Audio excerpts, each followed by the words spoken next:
Ayun guys, sakto talaga. Sabado talaga siya natapos guys. Yan na yung finished product natin guys, no?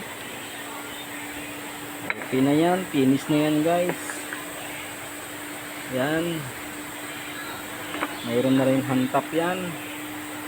Yun, may thread na yan guys, lahat. Kaya okay na yan, goods na talaga yan. Yan. Okay.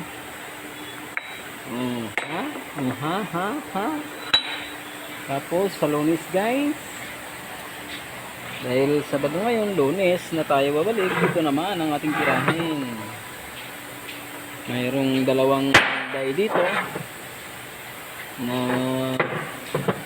babaguhin yung inside diameter, yung butas babaguhin dahil maliit daw yung buka ng plastic pagtulo.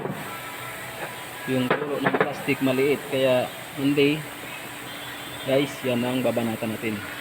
Okay, ito guys yung finish talaga ng ating project. Ang laking bakal niya guys, 3 sako na biruta ang nakuha natin dyan. Okay, good.